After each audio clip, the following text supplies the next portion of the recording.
As the Bishop of Rome, Pope Benedict XVI is a spiritual head of the Roman Catholic Church worldwide. But he also wears another hat, head of state for the independent territory of Vatican City and the Catholic Church's government, called the Holy See. It's the tension between those two roles that actually gives him a resilience on the international stage, that he doesn't just speak for a geopolitical unit, but also for a demographic within the world. The Holy See has played an active global role for centuries. It has permanent observer status at the United Nations and has all the rights of full UN membership. The Holy See has formal diplomatic relations with 177 countries around the world, including the U.S. Ambassadors, called apostolic nuncios, represent the Holy See from embassies like this one in Washington, D.C. The U.S. has sent an ambassador to the Holy See since 1984. The current U.S. ambassador at the Vatican is Harvard law professor Marianne Glendon, who took up her post in February. James Nicholson held the position from 2001 to 2005. I always said I practice moral diplomacy. During the more than 25 years of his pontificate, John Paul II dramatically raised the profile of the papacy on the international level and played a key role on many fronts, such as helping to bring down communism in Eastern Europe. Throughout his extensive travels, he was a vigorous global voice. Benedict has continued that advocacy, which experts say reflects foundational Catholic beliefs. But times have changed since John Paul became Pope.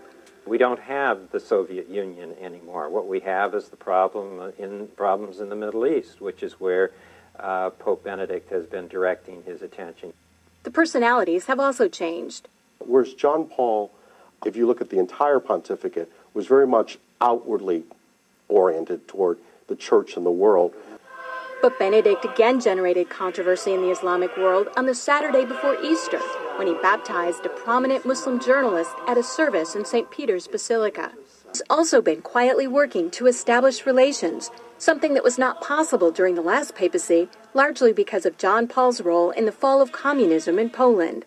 The Chinese obviously didn't want John Paul II running around China doing the same thing.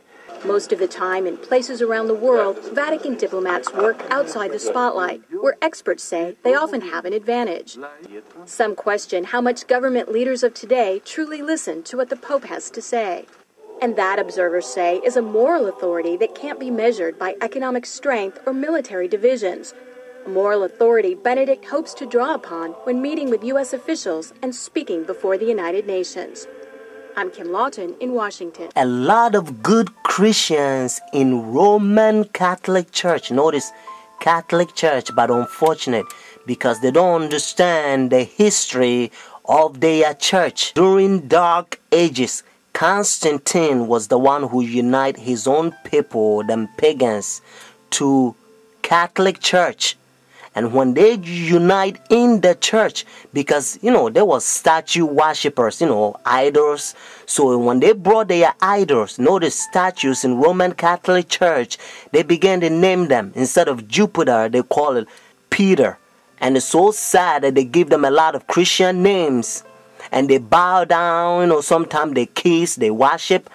But to change the name, that doesn't mean the idol is changed. Friends, so when they take leadership in the church during Dark Ages, they change rules in the church and they come up with a lot of traditions because they can't go by Bible rules. Because like I said, there was pagans. According to Ten Commandments, you don't have to bow down images and statues. If you look Roman Catholic Church, the 10 commandment, the second commandment that talks about images, they remove that. And then the 10th commandment, they spread. One of them that they also did, they persecute a lot of Christians that they protest against their paganism and their traditions. Protestants, Sunday churches, they persecute them, a lot of them. So that's why their forefathers, they ran from persecution and they came to United States and they find free land. So now we're going to go to Revelation chapter 13 and you're going to learn a beautiful Bible prophecy. Revelation chapter 13 has two beasts. Notice the first beast is Roman Catholic Church and then the second beast is United States. Verse 11 and 18 they unite with Roman Catholic Church. Let's find out who gave the power to Roman Catholic Church. Notice Revelation chapter 13 verse 4. So they worship the dragon who gave authority to the beast, and they worship the beast, saying, who's like the beast, who is able to make war with him. Friends, according to Revelation chapter 13, we know that the dragon gave the authority, the power to this beast. And according to Revelation chapter 12 verse 9, the Bible helps us to understand that the dragon is the old serpent called the devil and Satan. Notice what it says in verse 11 and 12. Notice the same chapter, Revelation chapter 13. Then I saw another beast coming out of the earth, and he had 2 horns like a lamb, and spoke like dragon. And he exercised all the authority from the first beast in his presence, and caused the earth and those who dwell in it to worship the first beast, whose deadly wound was healed.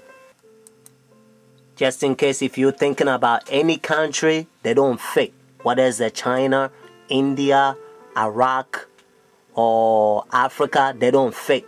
That's what it says in verse 12. He exercised all the authority, notice, from the first beast, Roman Catholic Church, because when they ran from persecution, they came over here. They don't want to have anything to do with Roman Catholic Church because they used to persecute them, friends. That's what it says. And again, I want you to get this so that you will know that it's the United States. Verse 12, he exercised all the authority from the first beast. But unfortunately, the same verse 12 says, and caused the earth and those who dwell in it to worship the first beast, whose deadly wound was healed. So United States is going to cause the whole world to worship Roman Catholic Church. And that's why now they already have pagan sun worship day, Sunday worship, the Roman Catholic Church. They changed God's holy Sabbath from Saturday to their pagan sun worship day, Sunday worship. So whenever they enforce the law, friends, if you think, well, because I'm not going to buy, I'm not going to sell, and the things is going to be hard, and you don't believe in God, and you doubt his power, if you doubt God who created you, the one who hold your breath, and if you doubt his power, and if you go by their pagan sun worship day, behind the scene is the devil that wants you to worship him, at that time probation will close. Your decision is made. You will be doomed. Revelation chapter 14, God placed a fearful curse on those who receive the mark of the beast, those who worship the devil. But friends, have faith. Jesus Christ will send his angels. Sometimes they will come as a form of mankind, and they will give you a food in the time of trouble. Hebrews chapter 4 verse 7 to 11. Notice what Bible says. And again he designated a certain day, saying in the David today, after such a long time as it has been said, today, if you will hear his voice, do not harden your heart. For if Jesus has given them rest, then he will not afterward have spoken of another day.